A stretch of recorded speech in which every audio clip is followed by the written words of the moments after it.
आज जो BJP, JJP और कांग्रेस तीनों जो मिलकर चुनाव लड़ रही और उसी का नतीजा है कि कांग्रेस की जमानत जब जिसके 35,000 वोट आए थे पिछली बार, इस बार उसकी जमानत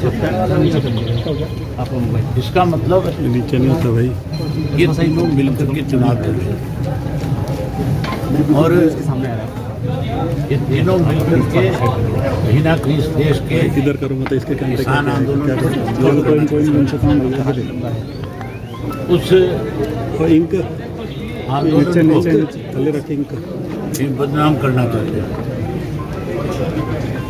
लेकिन लोगों ने इनकी मंशा पे पानी फेर दिया और तीनों के मिलने के बावजूद यहाँ सरकार को, कांग्रेस को, सबक सिखाया। चुनाव में इनको मात दी। वही अब मुख्यमंत्री में अगर नैतिकता है थोड़ी सी, तो मुख्यमंत्री को अपने पद से इस्तीफा दे देना चाहिए। एक चुनाव तो मुख्यमंत्री तब आ रहा था जब अध्यादेश लेकर तीन कृषि के काले कानूनों के उस वक्त एक भाई अब आ रही जब 1 वर्ष होने को रहा इस मुख्यमंत्री ने जिस ढंग से इस चुनाव के अंदर प्रजातंत्र का मजाक उड़ाया, इलेक्शन कमीशन को लाचार किया, जिस ढंग से हॉर्स ट्रेडिंग करी, पैसा बांटा, खुलेआम गोलियां लगी, करोड़ों सैकड़ों करोड़ रुपया जो है पानी की तरह बहाया गया।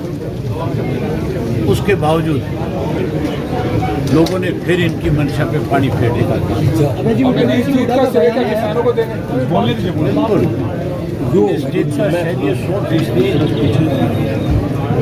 किसानों को ही है। मैंने जो इस्तीफा दिया था वो इस्तीफा भी किसान आंदोलन मजबूत हो, कृषि के तीनों काले कानून खत्म हो, इसको लेकर के दिया। और अब भी मैं दीपावली के बाद टीकरी बॉर्डर भी जाऊंगा और सिंधु के बॉर्डर पर भी जाऊंगा और एक बार जाकर के फिर उनसे पूछूंगा कि अगर कृषि के 3 काले कानून खत्म हो जाए फिर कोई बड़ा फैसला नहीं तो उस फैसले से भी नहीं हिचकिचाऊंगा।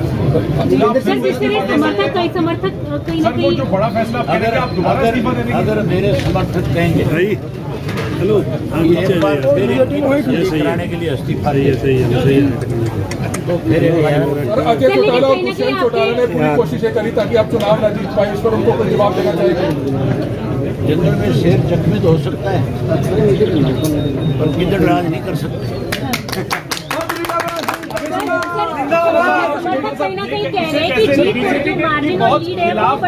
बीजेपी के बावजूद बीजेपी ने आपको कड़ी टक्कर दी, तो इसको आप कैसे देखते हैं? बीजेपी ने कोई टक्कर नहीं, बीजेपी जेजेपी मिलकर के कांग्रेस तीनों चुनाव लड़ी।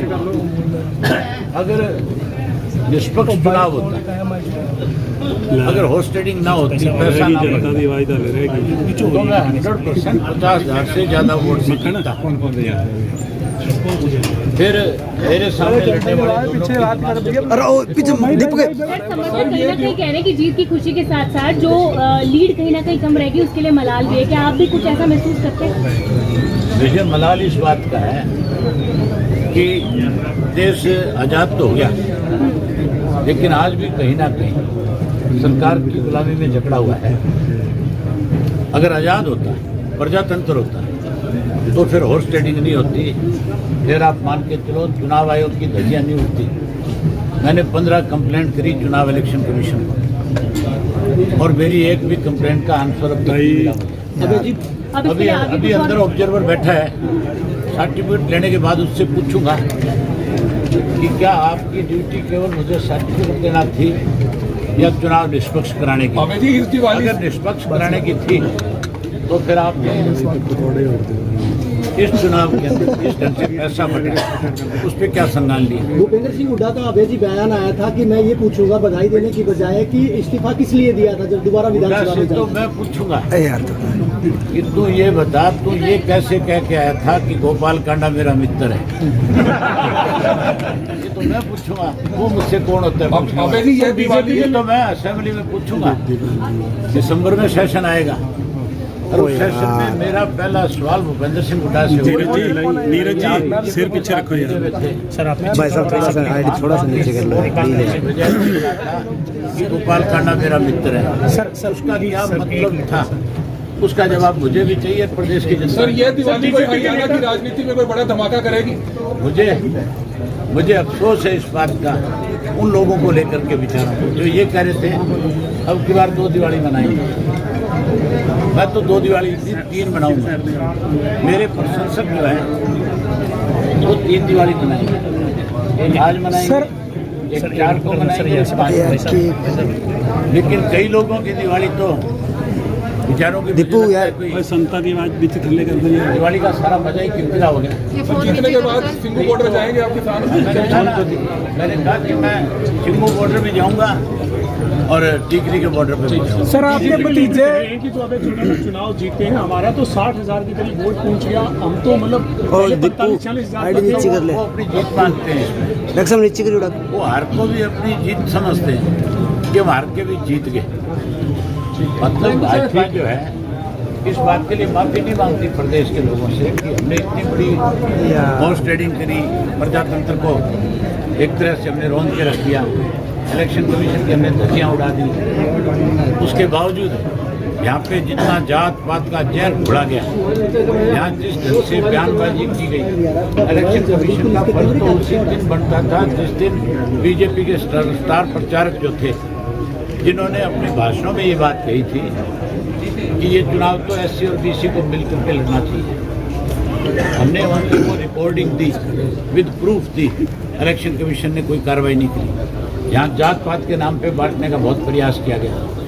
यहाँ तो जहाँ जात पात का जहर घोड़ा गया, वहाँ मुख्यमंत्री ने भी ऐसे ओछे बयान दिए जिससे कहीं ना कहीं इलेक्शन में कड़वाहट पैदा हो सके। नीरज जी नीचे कर दो। ऐसे लोगों को सबक दिया। नीचे रखो थोड़ी सी। हल्के के लोगों को इस बात के लिए बधाई देता हूँ और उसके साथ साथ उन किसानों को जिन्होंने मेरे प्रति आस्था व्यक्त करी उनको भी बधाई देता हूँ। ठीक है।